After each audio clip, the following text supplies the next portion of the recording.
are going to be so inspired by Karen's story today. Karen is a viewer of this channel. Thank you so much, Karen, for sending in your story.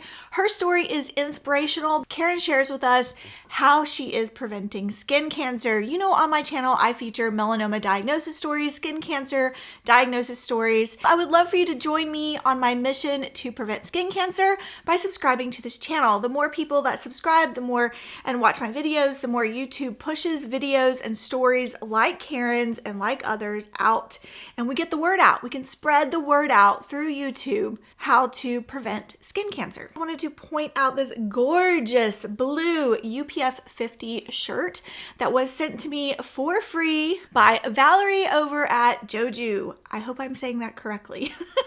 This is not sponsored at all. I put this on my body and I was like, oh my goodness, this is so silky soft. I have to tell people about it, even though it doesn't fit me. It doesn't fit me, you guys. So this is a large. It looks good on screen right now, but it shows all my bumps and my rolls. So it's a little too tight. It's a little too tight right here for me, for my comfort.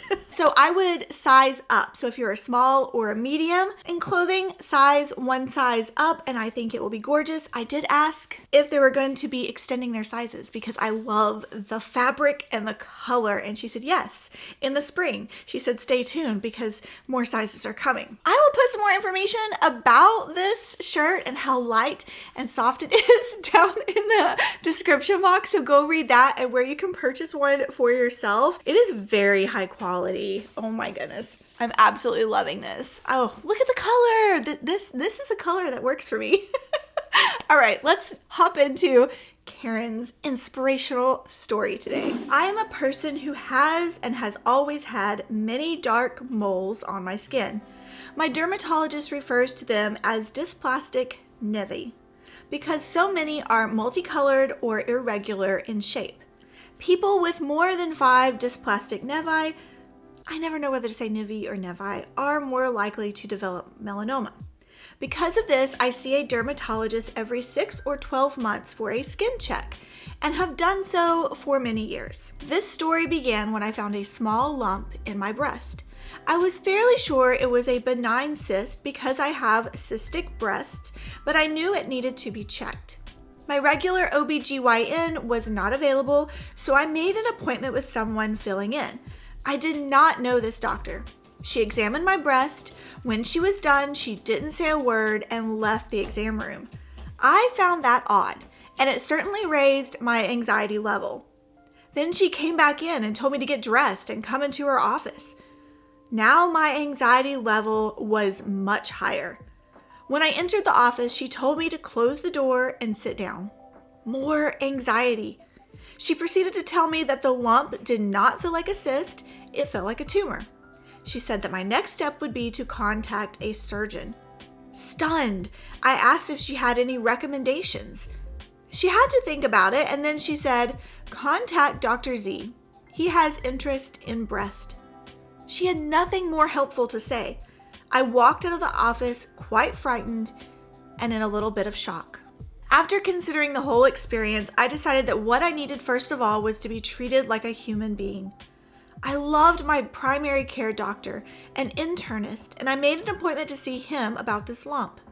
He examined me and told me 2 things, that he was 98% sure that this was indeed a cyst, and that I had a mole on my breast next to the lump that looked quite suspicious. He recommended a needle aspiration of the cyst and to see a dermatologist about the mole.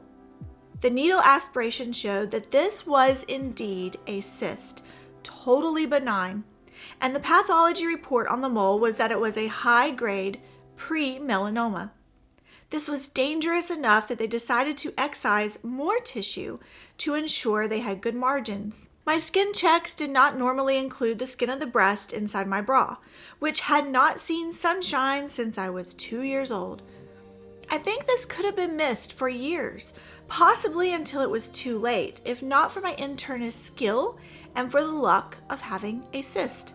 This story happened 30 years ago, long enough ago for me to be sure that the lump was a simple cyst, and long enough ago that I know they got all of the pre-melanoma tissue.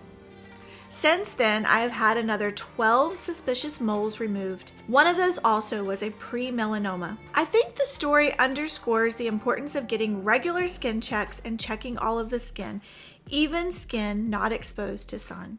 Karen, thank you so much for sharing your story and for that reminder. I am 100% guilty of being shy in the dermatologist's office.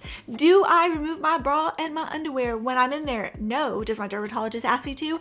No. But I do look at my own skin. This is not medical advice. This is what I do. I look at my own skin. I check my own breast. I check my own area under my underwear at least once a week.